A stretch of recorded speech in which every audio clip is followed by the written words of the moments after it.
Hola, buen día. Damos gracias a Dios que nos acompañes para la enseñanza del pasaje bíblico el día de hoy. Y como normalmente lo hacemos, vamos a poner en manos de Dios este tiempo. Te invito a que cierres tus ojos para que oremos juntos. Dios eterno, cuántas gracias te damos, Señor, por tu bondad para nosotros. Te agradecemos, Señor, que nos hayas dispuesto en este tiempo, Señor, para escuchar de tu palabra, aprender de ella y, Señor, saber que tienes preparado para el día de hoy, para que quede sembrado en nuestros corazones. Señor, primeramente te rogamos que perdones nuestros pecados, te rogamos que todo estorbo sea quitado, Señor, para que tu palabra llegue limpia a nuestros corazones y ahí quede sembrada para que dé fruto, Señor, conforme a tu voluntad. Señor, te rogamos que los oídos y los corazones estén dispuestos a recibirla, a asimilarla, a entenderla, Señor. Y para ello te rogamos que a través de tu Santo Espíritu tú nos guíes a ese entendimiento, Señor. Te agradecemos, Señor, poniendo todo este tiempo en tus manos, reconociendo que los méritos son tuyos. Y, Señor, te lo rogamos y te lo pedimos dándote las gracias en el precioso nombre de Cristo Jesús, nuestro Salvador. Amén. Bien, el día de hoy vamos a estudiar el pasaje que está en Mateo capítulo 11. Y te invito a que abras tu Biblia en ese capítulo y vamos a comenzar a estudiar el pasaje.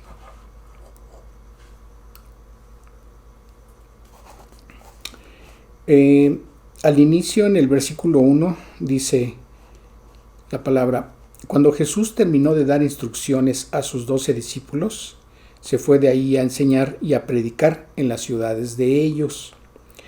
El contexto de este versículo lo podemos encontrar en Mateo capítulo 10 para saber qué instrucciones estaba dando a quiénes. Dice el versículo 1, en capítulo 10 de Mateo: entonces, llamando a sus 12 discípulos, les dio autoridad sobre los espíritus inmundos para que los echasen fuera y para sanar toda enfermedad y toda dolencia. Dice el versículo 5: a estos 12 envió Jesús y les dio instrucciones diciendo: por camino de gentiles no vayáis, y en ciudad de samaritanos no entréis, sino id antes a las ovejas perdidas de la casa de Israel. Y como nos dice este versículo 5, no estaba diciendo el Señor que no se les predicase a los samaritanos ni a los gentiles, sino que el orden de Dios es primero al pueblo de Israel. Y como veíamos y como ya habíamos visto en alguna ocasión, el orden también lo vuelve a marcar en el libro de Hechos, en el capítulo 1, versículo 8, cuando dice el Señor: pero recibiréis poder cuando haya venido sobre vosotros el Espíritu Santo, y me seréis testigos en Jerusalén, en toda Judea, en Samaria y hasta lo último de la tierra. Ese era el orden. Entonces, regresando a Mateo 10, continuando en el versículo 7, dice la palabra: y yendo predicad diciendo: el reino de los cielos se ha acercado. Y aquí podemos ver que además de estar comunicando la cercanía del reino de los cielos, este pasaje está conectado con lo que nos dice el libro de Malaquías en el capítulo 4 y en los versículos 5 y 6. Dice el versículo 5: he aquí yo os envío el profeta Elías antes que venga el día de Jehová, grande y terrible. Y esa referencia nos recuerda al tiempo de la gran tribulación. Y dice el versículo 6: él hará volver el corazón de los padres hacia los hijos y el corazón de los hijos hacia los padres, no sea que yo venga y hiera la tierra con maldición. Entonces, aquí el versículo 6 habla de que el Señor está buscando que su pueblo se arrepienta de sus pecados. Entonces, esa advertencia de que se les predicara y enfatizando que el reino de los cielos se había acercado. Entonces, regresamos a nuestro pasaje principal. Dice el versículo 2: y al oír Juan, está hablando de Juan el Bautista, quien estaba en la cárcel, los hechos de Cristo, le envió 2 de sus discípulos para preguntarle: ¿eres tú aquel que había de venir o esperaremos a otro? Y aquí, cuando leemos esta parte, hay quien interpreta de que Juan el Bautista, al estar en la cárcel, estaba pasando por un momento de crisis de fe, pero esto no es así. Teniendo una lectura ligera, se pudiera entender que Juan el Bautista estaba dudando si el Señor Jesucristo era el Mesías o era otro el que se tendría que esperar. Pero no es así, y esto lo vamos a entender enseguida. Respondiendo Jesús les dijo: id y hacer saber a Juan las cosas que oís y veis. Los ciegos ven, los cojos andan, los leprosos son limpiados, los sordos oyen, los muertos son resucitados, y a los pobres es anunciado el Evangelio. Y cuando está hablando esto el Señor, a lo que se refiere es al cumplimiento profético de 2 pasajes que se encuentran en el libro de Isaías. Y el primero de ellos lo podemos ver en el capítulo 35. El versículo 4 y 5 nos dice: decid a los de corazón apocado, esforzaos, no temáis, he aquí que vuestro Dios viene con retribución, con pago, Dios mismo vendrá y os salvará. Entonces los ojos de los ciegos serán abiertos y los oídos de los sordos se abrirán. Dice el versículo 6, entonces el cojo saltará como un ciervo y cantará la lengua del mudo, porque aguas serán cavadas en el desierto y torrentes en la soledad. El otro pasaje se encuentra en Isaías capítulo 61 y podemos ver lo que dice en los versículos 1 y 2. El Espíritu de Jehová el Señor está sobre mí, porque me ungió Jehová, me ha enviado a predicar buenas nuevas a los abatidos, a vendar a los quebrantados de corazón, a publicar libertad a los cautivos y a los presos apertura de cárcel. Dice el versículo 2, a proclamar el año de la buena voluntad de Jehová y el día de venganza del Dios nuestro, a consolar a todos los enlutados. Entonces, como podemos ver, este pasaje se divide en 2 partes que tienen cumplimiento profético en tiempo diferente.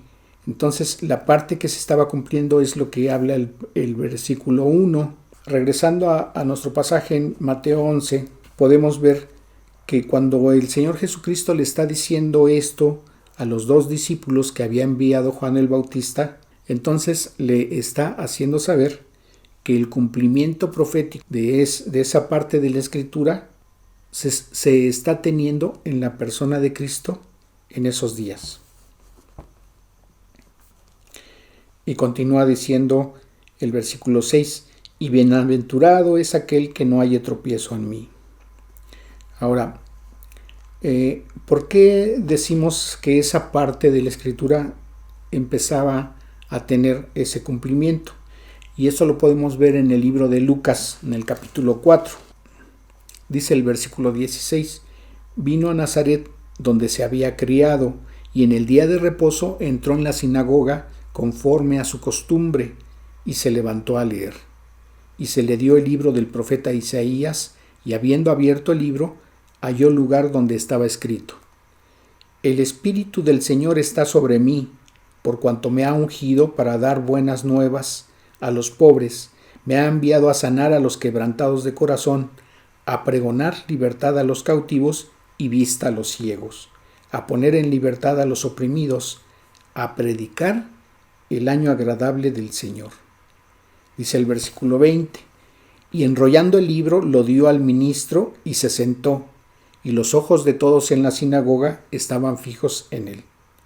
Y comenzó a decirles: hoy se ha cumplido esta escritura delante de vosotros.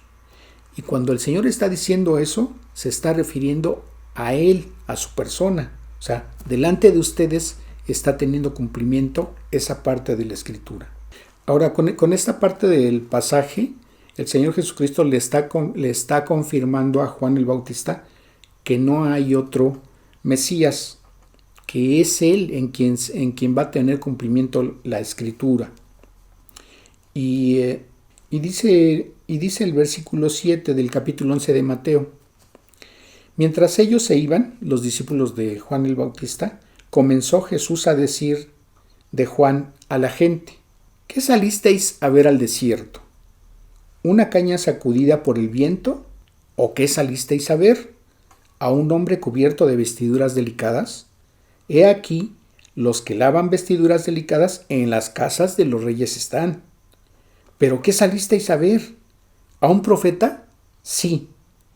Os digo que más que profeta, porque este es de quien está escrito: he aquí, yo envío mi mensajero delante de tu faz, el cual preparará tu camino delante de ti. Y aquí nos toca ver un pasaje en el cual se demuestra que el Señor Jesucristo es Jehová. Y muchas veces nos ha tocado tener pláticas con testigos de Jehová, pero aún mostrándoles esta parte de la Escritura, ellos no lo reconocen. Y esto lo podemos ver en el pasaje de Isaías capítulo 40, en el versículo 3. Voz que clama en el desierto, preparad el camino a Jehová, enderezad calzada en la soledad a nuestro Dios. Y lo podemos ver en la traducción de ellos. Fíjense, Isaías 40, versículo 3, dice su traducción: escuchen, alguien está clamando en el desierto, despejen el camino de Jehová, hagan recta la calzada para nuestro Dios a través de las llanuras desérticas, que todo valle sea levantado y toda montaña y colina sea bajada, y el terreno lleno de montículos tiene que llegar a ser tierra llana, y el terreno escabroso una llanura valle, y la gloria de Jehová ciertamente será revelada, y toda carne tendrá que verla juntamente, porque la mismísima boca de Jehová lo ha hablado.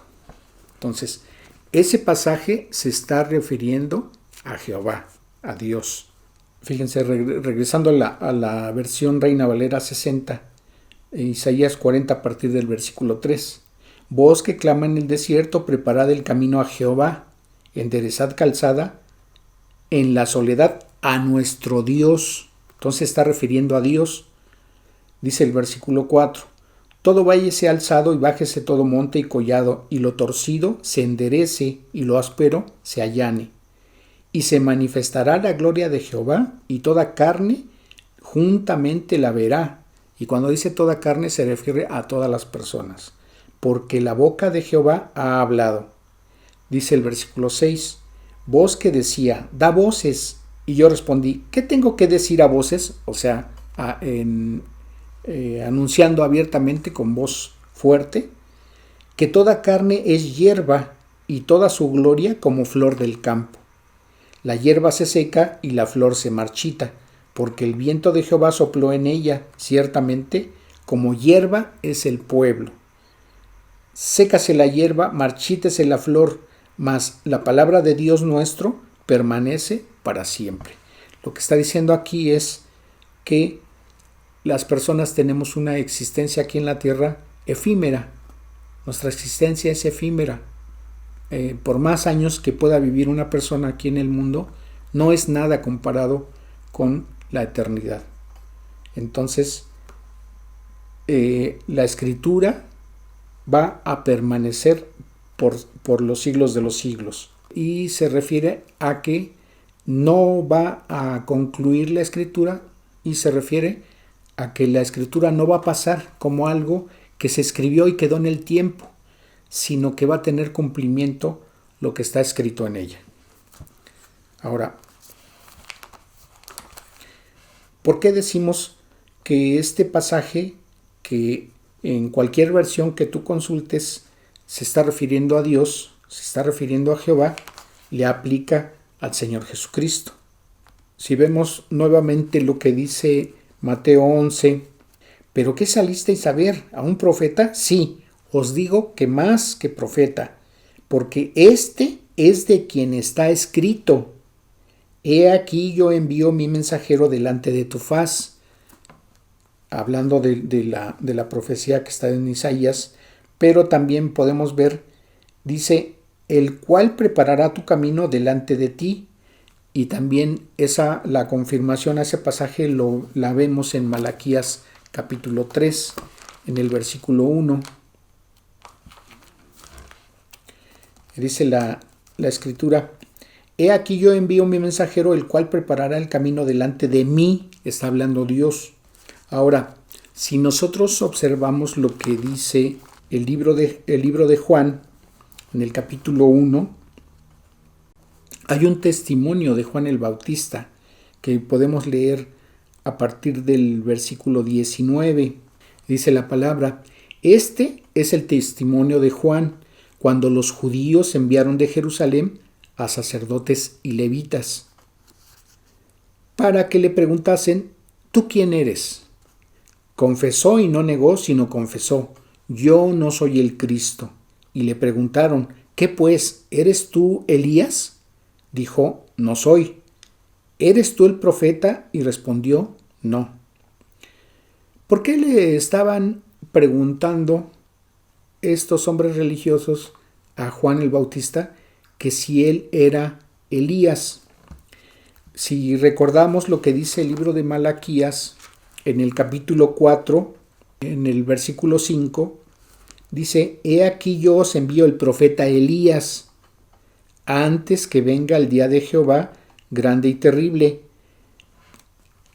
Por una parte, aquí está mencionando o haciendo referencia a que tiene que venir el profeta Elías, así pudieran estar entendiendo, antes del tiempo de la gran tribulación.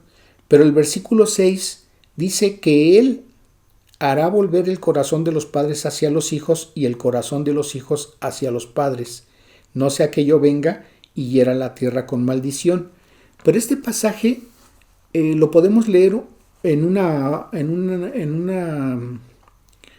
redacción un poco más clara, en la versión Nueva Biblia al Día, y leo Malaquías 4, versículos 5 y 6. Miren, antes de que llegue mi día de juicio, que será un día muy impactante, yo les enviaré otro profeta como Elías. Entonces no está diciendo que iba a venir Elías, ni que el espíritu de Elías iba a posar en Juan el Bautista, sino que se está refiriendo a un profeta con un carácter con respecto a las cosas de Dios semejante a Elías. Entonces dice: yo les enviaré otro profeta como Elías, y dice el versículo 6, su predicación hará que los padres y los hijos se reconcilien, que lleguen a compartir las mismas buenas intenciones y sean impulsados por las mismas buenas motivaciones. Así, cuando yo llegue, no tendré que castigarlos destruyendo completamente su país. Entonces está hablando de que ellos tenían que tener arrepentimiento. ¿Y por qué un arrepentimiento? Porque tendría que estar dispuesto su corazón a recibir al Mesías. Ahora, regresando entonces al capítulo 1 de Juan, entonces ya sabemos por qué dice el versículo 21 que le preguntaron: ¿eres tú Elías? Y dijo: no, no soy. ¿Eres tú el profeta? Y respondió: no. Y le dijeron: pues ¿quién eres? Para que demos respuesta a los que nos enviaron. ¿Qué dices de ti mismo? Y dice el versículo 23, dijo: yo soy la voz de uno que clama en el desierto, enderezad el camino del Señor, como dijo el profeta Isaías. Y entonces eso nos remite al capítulo 40, versículo 3, en el libro de Isaías. Dice en ese mismo capítulo 1, el versículo 29, el siguiente día vio Juan a Jesús que venía a él y dijo: he aquí el Cordero de Dios que quita el pecado del mundo. Y yo no le conocía, mas para que fuese manifestado a Israel, por esto vine yo, bautizando con agua. También dio Juan testimonio diciendo: vi al Espíritu que descendía del cielo como paloma y permaneció sobre él. Y yo no le conocía, pero el que me envió a bautizar con agua, Aquel me dijo, sobre quien veas descender el Espíritu y que permanece sobre él, ese es el que bautiza con el Espíritu Santo. Y yo le vi y he dado testimonio de que este es el Hijo de Dios. Entonces, aquí está diciendo que el que lo envió a bautizar con agua le dio esa instrucción, pero ¿quién lo envió? Y eso lo podemos ver en el libro de Lucas, en el capítulo 3. Y siendo sumos sacerdotes Anás y Caifás, vino palabra de Dios a Juan. Aquí está quien estaba enviando a Juan el Bautista, hijo de Zacarías en el desierto. Y él fue por toda la región contigua al Jordán predicando el bautismo del arrepentimiento. Entonces, aquí vemos que esa era la instrucción de parte de Dios para Juan el Bautista, que su predicación fuera para que el pueblo de Israel tuviera arrepentimiento y estuviera preparado su corazón para recibir al Señor Jesucristo, que es lo que habíamos visto en el libro de Malaquías. Entonces, ese bautismo con que estaba llevando a cabo su ministerio Juan el Bautista no era para perdón de sus pecados, sino era para que empezaran a tener arrepentimiento y preparar su corazón para que posteriormente recibieran el perdón de pecados, que vamos a comentar en un momento. Dice el versículo 4, como está escrito en el libro de las palabras del profeta Isaías, que dice, voz que clama en el desierto, preparad el camino del Señor. Recordamos que el pasaje dice, prepara el camino a Jehová. Todo valle se rellenará y se bajará todo monte y collado, los caminos torcidos serán enderezados y los caminos ásperos allanados, y verá toda carne la salvación de Dios. Entonces, ¿quién es Cristo? Cristo es Jehová, Cristo es Dios. Entonces, regresando a Mateo 11, ¿por qué el Señor Jesús estaba diciendo de Juan el Bautista que era más que un profeta? Bueno, pues acabamos de ver que el ministerio que Dios le había dado a Juan el Bautista era de preparar el camino al Señor, de preparar el camino a su Hijo, de preparar el camino a Dios mismo en la persona de Cristo. Entonces dice el versículo 11 del capítulo 11 de Mateo, de cierto os digo, entre los que nacen de mujer no se ha levantado otro mayor que Juan el Bautista, pero el más pequeño en el reino de los cielos es mayor que él. Desde los días de Juan el Bautista hasta ahora, el reino de los cielos sufre violencia y los violentos lo arrebatan, porque todos los profetas y la ley profetizaron hasta Juan. Y si queréis recibirlo, él es aquel Elías que había de venir. Entonces, aquí el Señor Jesucristo está aclarando que esa profecía que conocían los judíos que está escrita en el libro de Malaquías, se estaba en realidad refiriendo al cumplimiento en la persona de Juan el Bautista. Dice el versículo 15, el que tiene oídos para oír, oiga. Dice el versículo 16, mas ¿a qué compararé esta generación? Es semejante a los muchachos que se sientan en las plazas y dan voces a sus compañeros, diciendo, os tocamos flauta y no bailasteis, os endechamos y no lamentasteis, porque vino Juan, que ni comía ni bebía, y dicen, demonio tiene. Dice el versículo 19, y vino el Hijo del Hombre, refiriéndose a Cristo mismo, que come y bebe, y dicen, he aquí un hombre comilón y bebedor de vino, amigo de publicanos y de pecadores, pero la sabiduría es justificada por sus hijos, termina diciendo ese versículo. Entonces,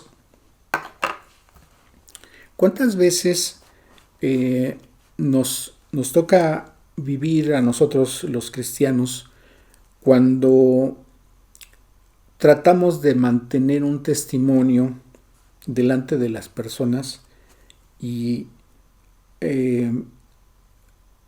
nos atacan diciendo, ustedes son muy aburridos porque no se ríen, no bromean, no van a las fiestas y ese tipo de cosas? Pero cuando hay creyentes que socializan de esa manera, a veces riéndose, bromeando, o no siendo tan, no teniendo un comportamiento tan religioso, pues entonces dicen, no, pues eres igual que nosotros o te comportas igual y pues no vemos diferencia, ¿no? Entonces siempre hay ese pretexto para no acercarse a lo que habla Dios en su palabra. Entonces evitan que se les comparta la palabra poniendo alguno de esos dos argumentos. Y ese es precisamente lo que les está haciendo ver el Señor. Dicen, bueno, no hacían caso de Juan el Bautista porque decían, no, va a estar endemoniado.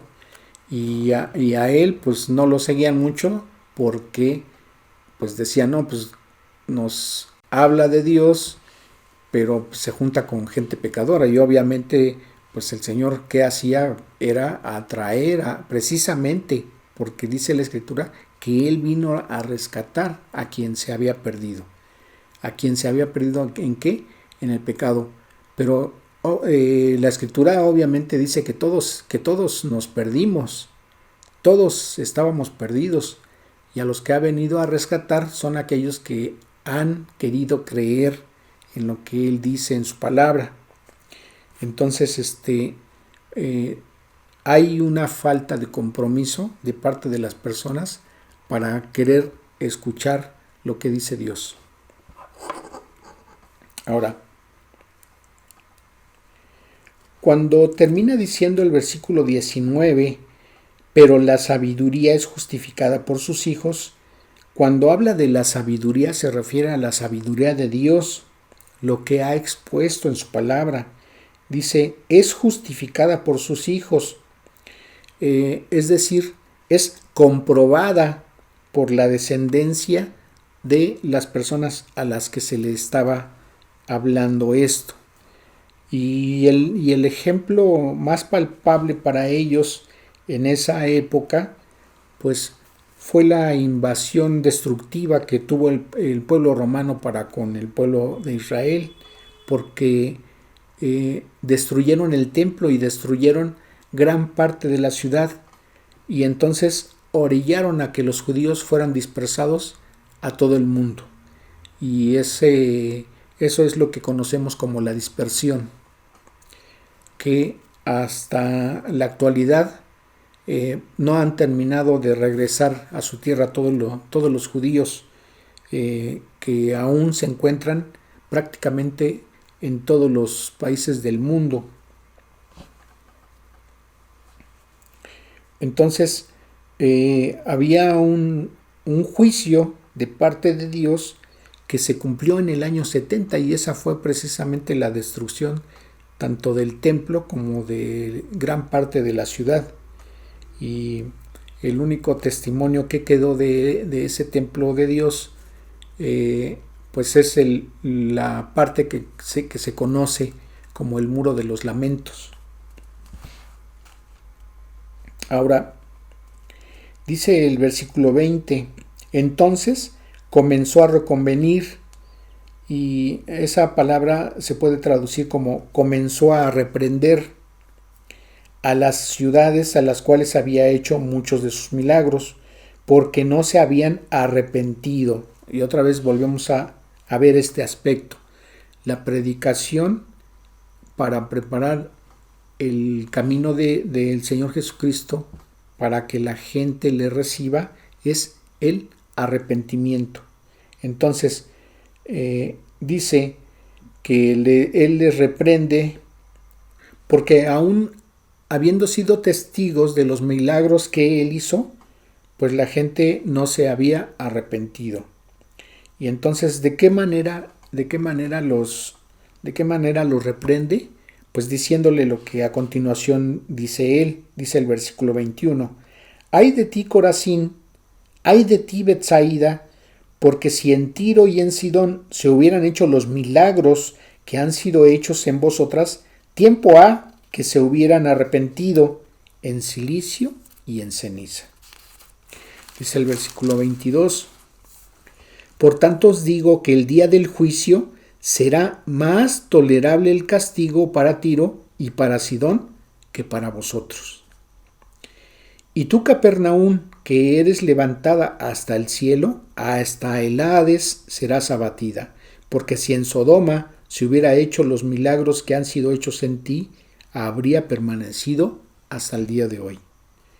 Versículo 24. Por tanto os digo que en el día del juicio será más tolerable el castigo para la tierra de Sodoma que para ti.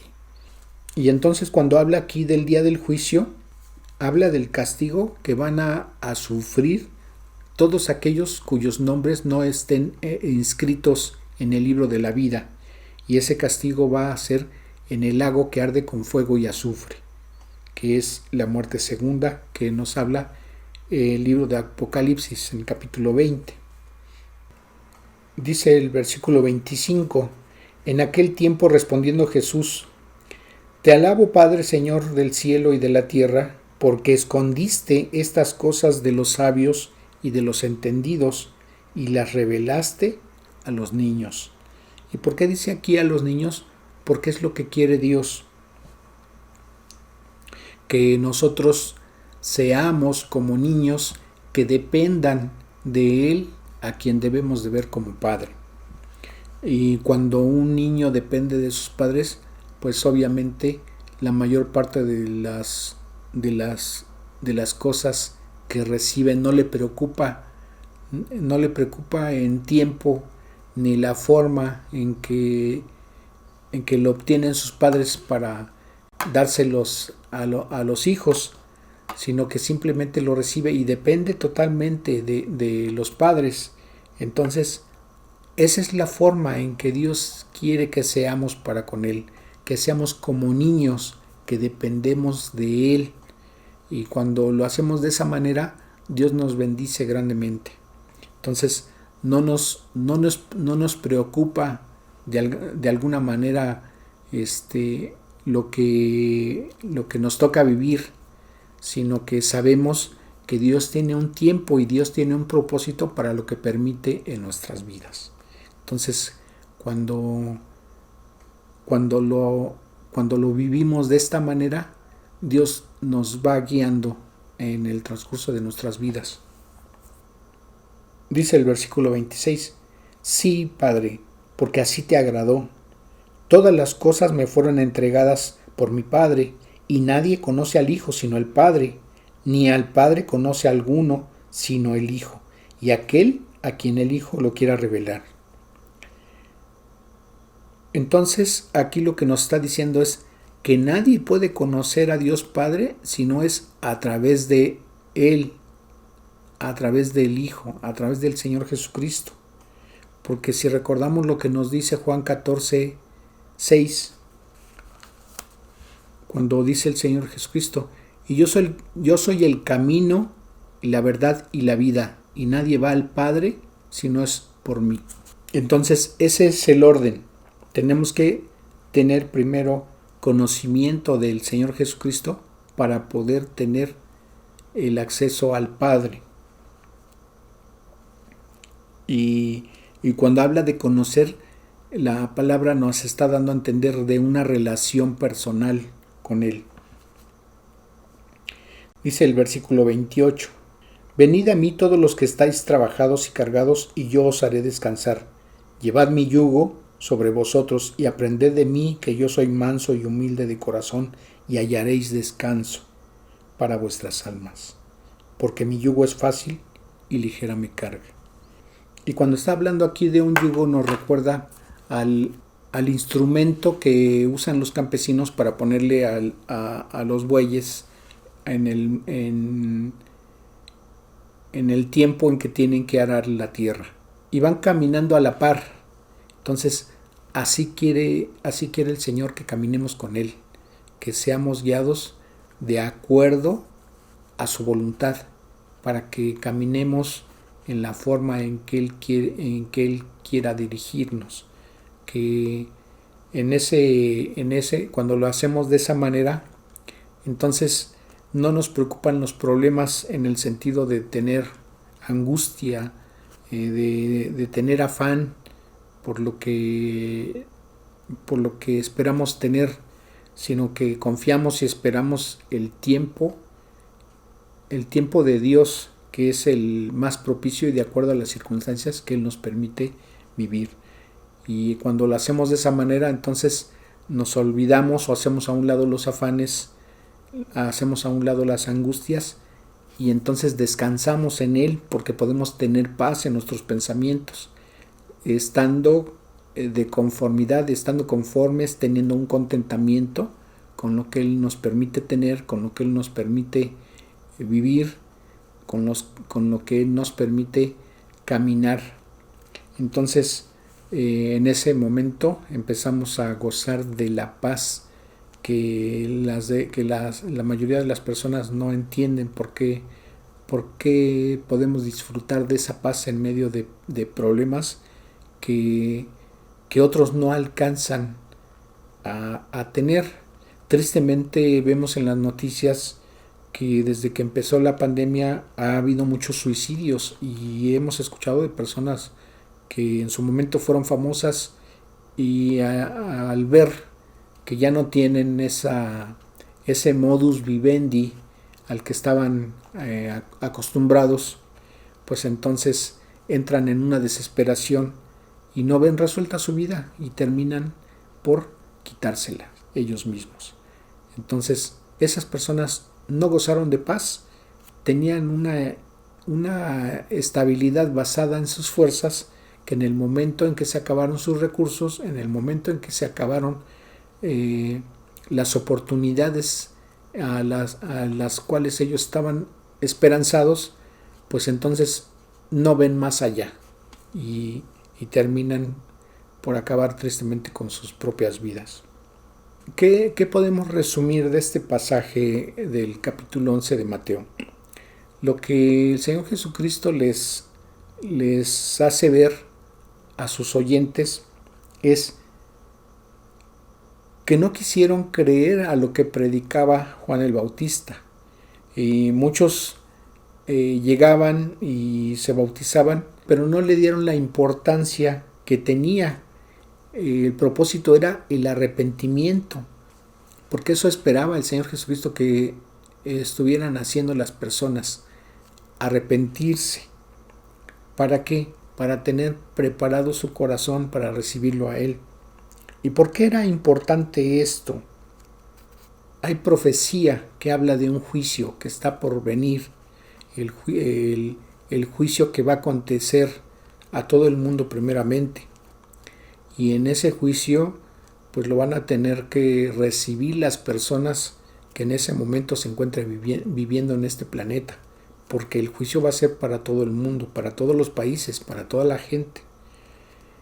Como ya lo he hablado en otros temas, la iglesia no va a padecer ese juicio. Entonces lo que estaba haciendo Dios es darle la oportunidad a su pueblo para que se arrepintiera y no tuviera que pasar ese juicio que viene sobre el mundo. Pero tristemente ellos no lo recibieron. Dice el Evangelio de Juan en el capítulo 1, a los suyos vino y los suyos no le recibieron. Entonces, ¿qué espera a Dios que haga la gente? Que le crean y que lo reciban para ser librados primeramente de ese juicio venidero sobre el mundo, y aparte para que sus pecados sean perdonados y ser parte de su familia, ser adoptados como hijos, como hijas. Vamos a regresar al capítulo 1 de Juan. Les decía el versículo 29, dice: el siguiente día vio Juan a Jesús que venía a él y dijo: he aquí el Cordero de Dios que quita el pecado del mundo. Esa es una revelación que les hace. Pero también en el versículo 34 Juan el Bautista dice de él: y yo le vi y he dado testimonio de que este es el Hijo de Dios. Entonces hay dos revelaciones muy importantes aquí. Entonces, una, que no se trata de una persona común y corriente, no se trata de un judío más, sino que es alguien que participa de la naturaleza divina. por eso es el Hijo de Dios. Y cuando decimos que participa de la naturaleza divina es que tiene todos los atributos de Dios mismo, por eso comparte la deidad.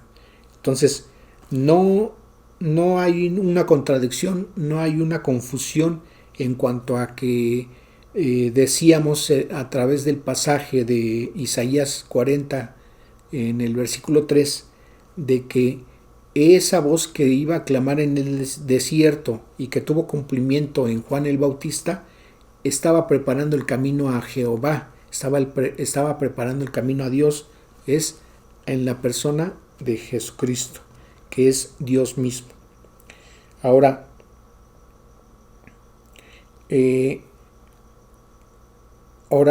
cuando Juan el Bautista dice de él que es el Cordero de Dios, los judíos entendían perfectamente que ese Cordero, cosa de características que le hacen sujeto de ser sacrificado por los pecados de las personas. Y si observamos, por ejemplo, y si recordamos lo que nos dice el Evangelio de Juan en el capítulo 3, podemos ver que dice el versículo 14, y como Moisés levantó la serpiente en el desierto, recordábamos en una enseñanza que ya di anteriormente,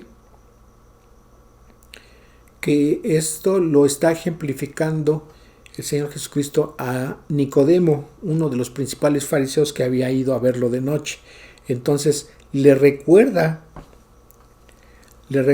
que en el desierto el pueblo de Israel estaba padeciendo mortandad porque había gran cantidad de serpientes que cuando los mordían, pues obviamente morían.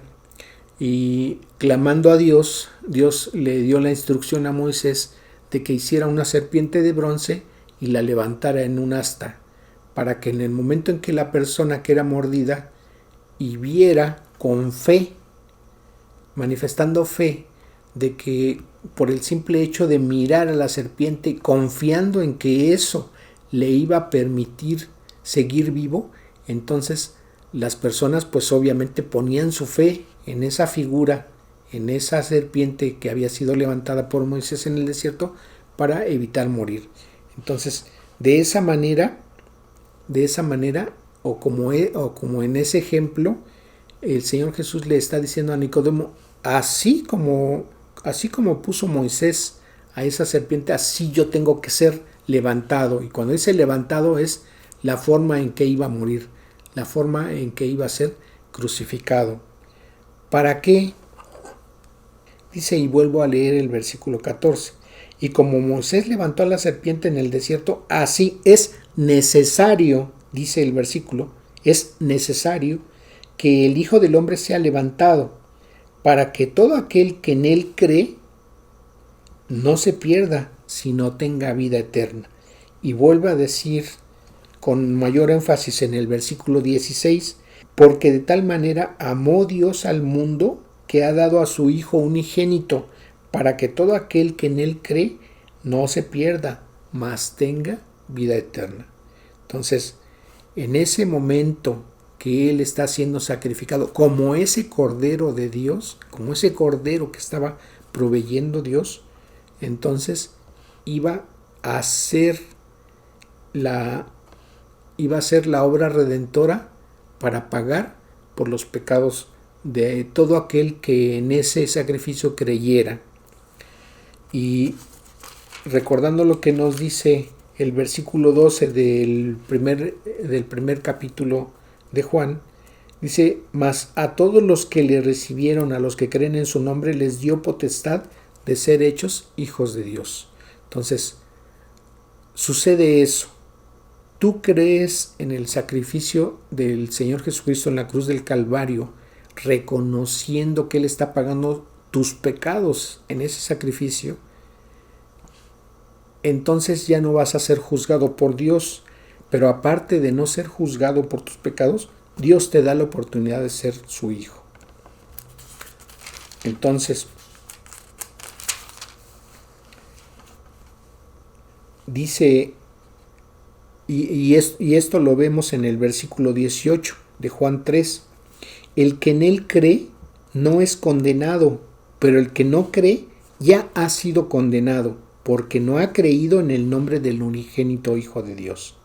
Y esta es la condenación, que la luz vino al mundo y los hombres amaron más las tinieblas que la luz, porque sus obras eran malas.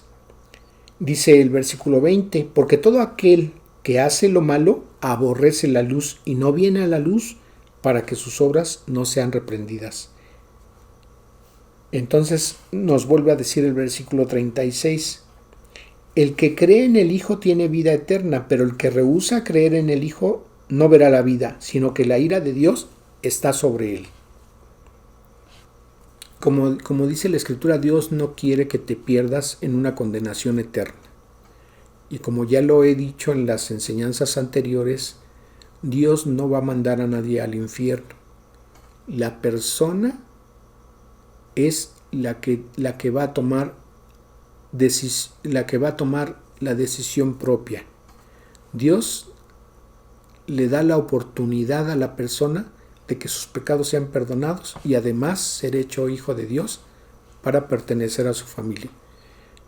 Pero si la persona no le quiere creer y no quiere recibirlo, entonces ya no es un asunto de que Dios lo esté juzgando para castigarlo o que Dios lo haya elegido para ser lanzado al infierno en un castigo por la eternidad, sino que la persona está decidiendo por ella misma.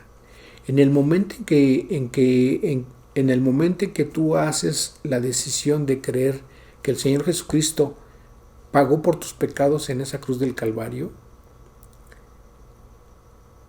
en ese momento está confirmado que tu nombre está inscrito en el libro de la vida.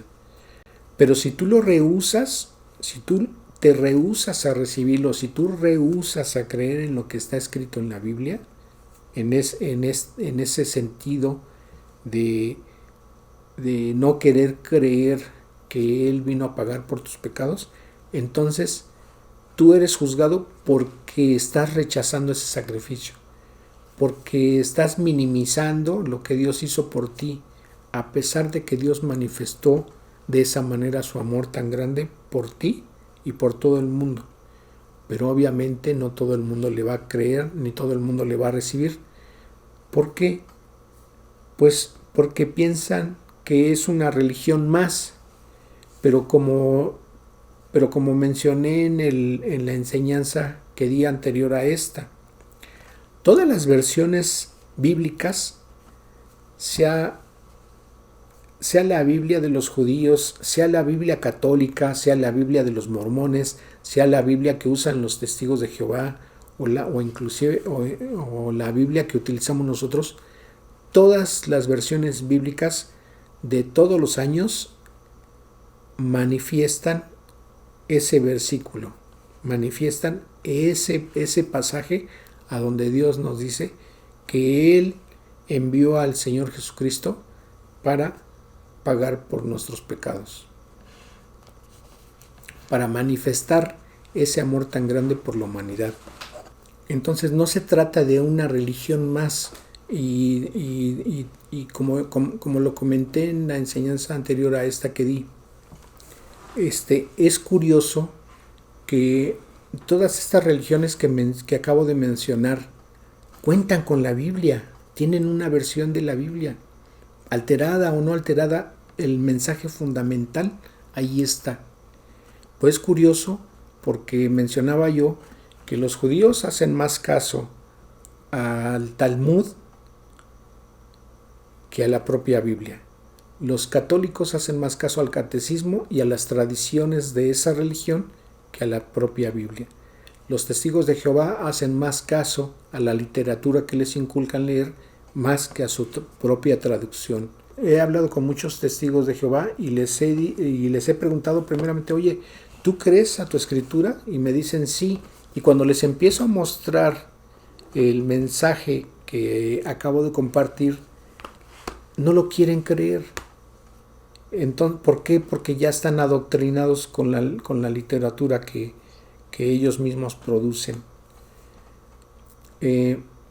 Así también los mormones, a pesar de tener la escritura, pues hacen más caso a las cosas que habla el libro del Mormón, que no tiene ningún fundamento bíblico, que a la propia escritura. Entonces, para mí es una evidencia de que Dios no ha negado la palabra a nadie, y a la religión a la que pertenezca, pues eso no le va a dar el camino ni le va a llevar a Dios el Padre, porque como hemos visto, es a través del Señor Jesucristo, a través de su sacrificio, que podemos tener ese acceso. Si Dios ha hablado hoy a tu vida y aún no le has entregado tu vida a Cristo, aún no has reconocido que Él es tu Salvador, yo te invito a que lo hagas en este momento.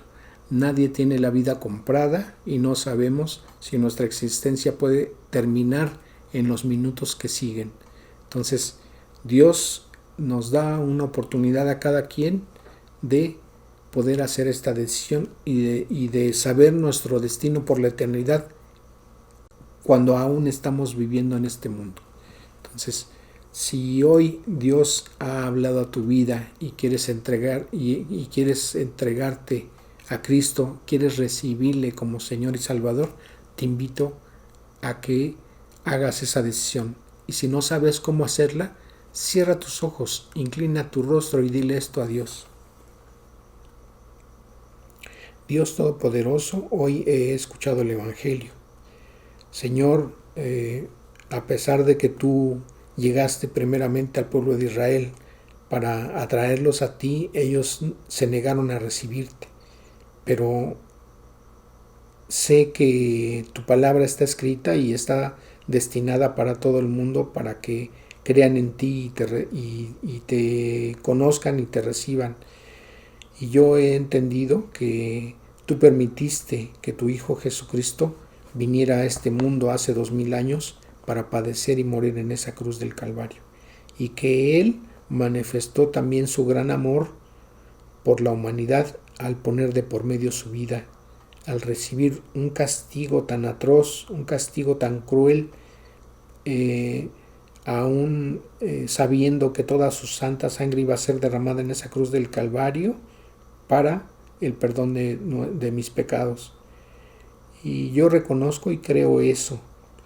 Y sé que aunque Él padeció en la cruz y que todos mis pecados fueron puestos en su cuerpo, que fue lastimado por mi culpa, entonces sé que Él ha pagado por mi castigo, porque Él ocupó el lugar que yo debía de tener para recibir ese castigo. Pero tú pero tú no permitiste que fuera así y me estás dando esa oportunidad. Entonces, yo creo que el Señor Jesucristo padeció y murió en esa cruz del Calvario y fue sepultado, pero al tercer día resucitó y está sentado a tu diestra, intercediendo por mí. Y yo agradezco ese sacrificio que hizo el Señor Jesucristo por mí, por mi culpa, para pagar por mis pecados, recibiendo todo ese castigo que yo merecía, pero Él lo recibió. Y entonces ahora yo le reconozco como Señor y Salvador. Y a ti, Dios Todopoderoso, te agradezco por esta oportunidad que hoy recibo para el perdón de mis pecados. Y te agradezco, Dios, por lo que has hecho por mí el día de hoy. Y le doy la gloria y la honra al Señor Jesucristo, mi Señor y Salvador. Amén. Si tú le dijiste esto a Dios y Él ha visto que tus palabras son sinceras y ha comprobado que en tu corazón le creíste, Él te ha perdonado tus pecados y te ha hecho uno más de sus hijos. Y nosotros te damos la bienvenida a la familia de Dios. Que Dios te bendiga. Y vamos a terminar con una oración para agradecer a Dios este tiempo. Señor, te damos gracias, te damos la gloria y la honra, Señor, de este tiempo que nos has permitido saber un poquito más de tu palabra. Señor, agradecemos tu misericordia para las personas que hoy han hecho decisión para reconocer al Señor Jesucristo como Señor y Salvador. Señor, te agradecemos ese amor tan grande que has tenido para la humanidad y que nosotros hemos recibido. Señor, te agradecemos tu bondad y rogamos tu bendición para todos nuestros oyentes, para todos los que se reúnen en este día para ver la enseñanza de los pasajes de tu palabra, Señor, que tú nos permites tener acceso y que podemos hacerlo libremente, Señor. Te agradecemos tu bondad. Señor, sé tú en las necesidades de salud de todos nuestros hermanos en la fe, en el mundo, Señor. Tenemos familiares, tenemos conocidos que han estado padeciendo esta pandemia y te rogamos por su salud. Señor, gracias porque nos permites tener salud. Señor, te rogamos también por las necesidades económicas de todos aquellos que están padeciendo ese tipo de necesidad, Señor, por aquellos que han perdido empleos, por aquellos que, Señor, ven que no han encontrado todavía oportunidad de tener ingresos suficientes para afrontar sus necesidades económicas, pero sabemos que tú tienes el control de todo ello, Señor, y hay cosas que permites para tus propósitos. Te rogamos que tú les muestres, Señor, esos propósitos, pero en tu bondad también te rogamos, Señor, para que tú les permitas de tener lo necesario, Señor, que no les falte el alimento en sus mesas. Señor, en tu bondad te rogamos que mejoren sus economías. Señor, levanta a los que están enfermos. Señor, si tú permites otra cosa, trae consuelo y paz a las personas, Señor, que son afectadas por esta enfermedad. Señor, da fortaleza, permite que tengan paz en sus mentes, en sus pensamientos, en sus corazones, Señor. Fortalece a los que necesitan ser fortalecidos en la fe, Señor, y guía a los demás a través de tu Santo Espíritu y de tu palabra, Señor. Te rogamos tu bendición para todos los que siguen estas enseñanzas, Señor, y que reciban tu palabra con gozo, Señor, porque eso trae bendición a nuestras vidas. Te agradecemos, Padre eterno, en el precioso nombre de Cristo Jesús. Amén. Que Dios les bendiga.